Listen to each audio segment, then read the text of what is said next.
You're petting your cat, it's purring, it's happy, and then gently it closes its teeth around your hand. Not hard, not breaking skin, just a soft, deliberate bite. And then sometimes it licks the same spot.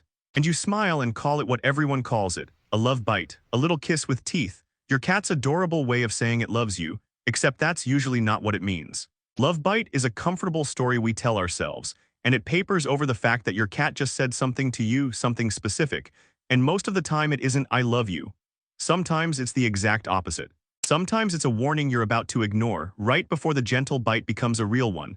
And the lick that follows, that's a second message entirely, and it's stranger and more touching than a kiss. So hold on to two things. First, the love bite isn't one behavior. It's several completely different messages that people lump together under one cute name, and confusing them is exactly why a sweet moment suddenly turns into a scratch. And second, there's a reliable way to tell the affectionate version from the warning version before you get hurt, and most people only learn the difference the hard way. By the end, you'll be able to read it. And stick around, because the bite then lick specifically, that 1-2 of teeth and then tongue, has an explanation that reframes the whole thing. Once you understand why the lick follows the bite, you'll realize your cat may not be kissing you at all. It might be doing something far more intimate than that. Here's why getting this right matters more than a cute label.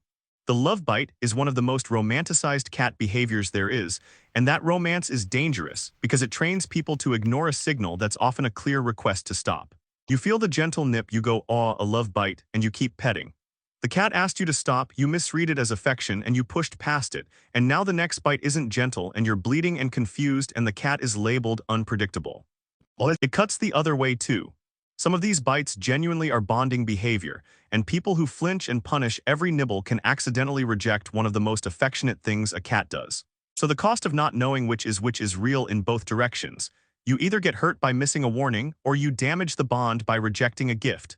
Same behavior, opposite meanings, and a single label hiding both. Feline behaviorists separate these bites by function, and the differences are readable once you know them. So the question I want in the back of your mind: when your cat bites you gently, is it kissing you, or is it telling you something you've been mistranslating as a kiss? Because it's almost always the second one. Let's start by taking the love bite apart, because the whole problem is that it's one name for several different things. The first, and the most commonly misread, is the overstimulation bite. Picture the classic scene: you're petting your cat, it's enjoying it, and then it nips you and maybe stalks off. If you watch the tail in that moment, you'd have seen it coming: the twitch, the flick, the rising swish. Here's what's happening underneath. Cats have a threshold for physical contact, and when petting goes past it, the pleasant sensation tips over into too much, overstimulating, even uncomfortable. The cat needs the petting to stop, and a gentle bite is how it says so clearly. Enough now. Think of a cat named Smokey, who would purr through exactly 2 minutes of belly rubs and then deliver one precise nip to the hand. His owner called it a love bite for years. It wasn't. Smokey was politely, repeatedly saying, "I've reached my limit," and being ignored because the limit was dressed up as a compliment. That's the first piece of loop one closing. The most famous love bite is often not love at all. It's a stop sign, but here's where it gets interesting, because the next kind of bite genuinely is bonding, and it's the opposite story. This is the grooming nibble. Watch what cats do to each other when they're bonded. They groom one another, long licks, and then every so often a gentle little nibble with the front teeth. That nibbling isn't aggression. It's part of the grooming toolkit, the way a cat works at a tangle, a flake of skin, or an imagined parasite in a companion's coat. It's called allogrooming, and cats only do it to individuals they genuinely trust and consider family. So when your cat licks your hand or your hair and then gives you a soft nibble, there's a strong chance it is grooming you, treating you exactly the way it would treat a beloved fellow cat. Think of a cat named Pip, who grooms her owner's knuckles every night: a few licks, a tiny nibble, a few more licks. That's not a warning, and it's not random. Pip is cleaning her human, tending to a member of her colony. This bite really is affection, just not the kind the kiss story imagines. It's something more like kinship. And it goes deeper than just cleaning, because allogrooming is reciprocal. It's a two-way ritual that bonded cats trade back and forth, and it does more than remove dirt. It mixes their scents into a shared group smell, it reinforces who's family, and it's genuinely calming for both animals. A way of saying we're connected, we're safe together. So when your cat grooms you, part of what it may be doing is inviting you into that exchange. You can actually answer it, gently stroking your cat's head and cheeks in slow, grooming-like motions while it nibbles and licks you is, in cat terms, grooming it back, completing the ritual, returning the bond. There's a practical reason for the nibble's location too. The salt and oils on your skin taste interesting to a cat, and your scent is strongest on your hands and face. which is exactly where these grooming bites tend to land. Your cat isn't just tasting you. It's tending to the parts of you that smell the most like you, the parts that mark you in its mind as one of its own. And there's a third kind, which is neither warning nor affection, the play bite. Kittens learn to hunt and fight through play, and a huge part of that is biting. A cat, especially a young or understimulated one that grabs your hand, kicks it with its back feet, and bites is not being mean and isn't expressing love. It's play hunting, running its predatory program on the nearest moving target, which is you. This is the one that most often escalates if you encourage it, because if you let a kitten treat your hand as prey, you raise an adult cat that bites hands. The fix isn't punishment, it's redirection. Never use your hands as toys and give the cat proper prey substitutes to attack instead. Hold on to that one because it connects directly to where we're headed at the end.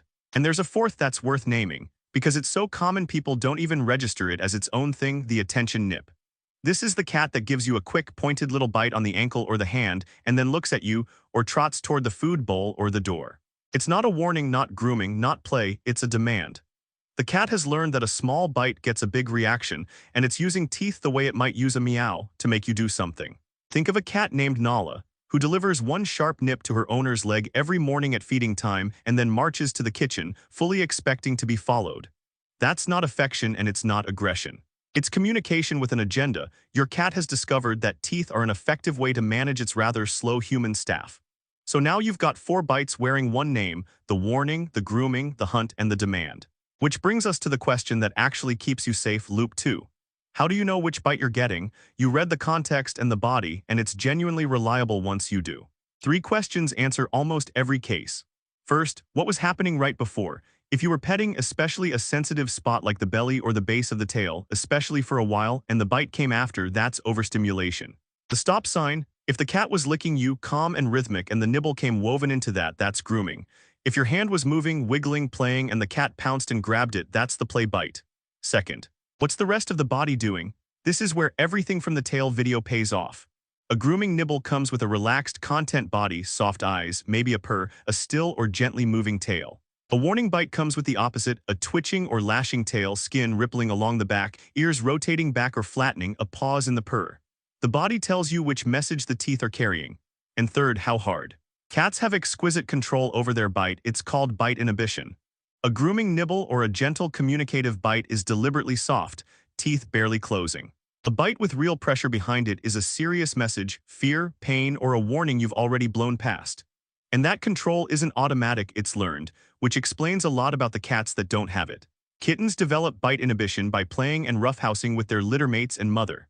When a kitten bites too hard, its sibling yelps and stops playing, or its mother corrects it. And over hundreds of these little lessons, the kitten learns exactly how much pressure is acceptable before the fun ends. But a kitten that was orphaned, weaned too early, or raised without littermates often misses that schooling entirely, and grows into an adult that bites harder than it means to, simply because no one ever taught it where the line was. Think of a cat named Archie, a sweet bottle-raised orphan whose love bites always landed a little too sharp. Archie wasn't aggressive.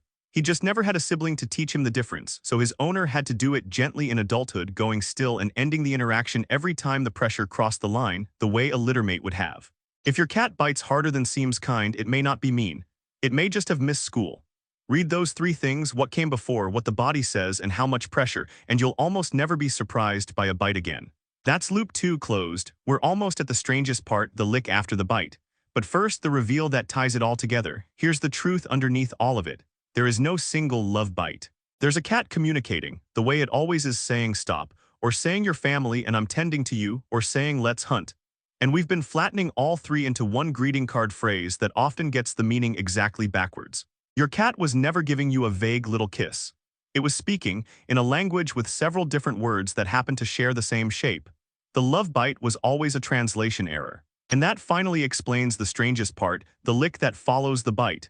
Why does the tongue come after the teeth? There are 2 answers and both are more intimate than a kiss. The first goes back to grooming.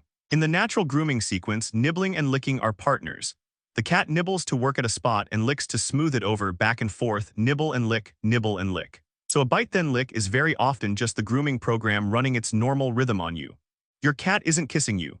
It's grooming you, performing the single most trusting, family-only social ritual cats have, the thing a mother does to her kittens and bonded cats do to each other for life. To be groomed by a cat is to be claimed as one of its own.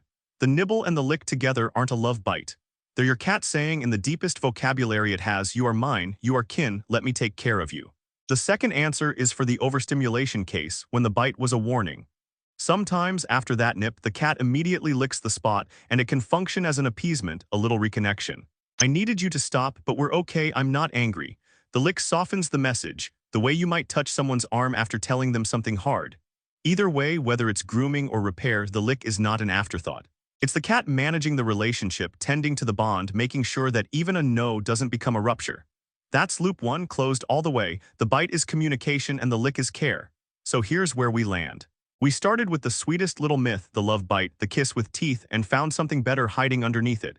Your cat doesn't give vague kisses. It tells you precisely when it's had enough, when it's claiming you as family, when it wants to play. And when it grooms you, that nibble and then that lick, it is doing the most intimate thing in its entire social world. The ritual it reserves for the creatures it loves most, and aiming it at you.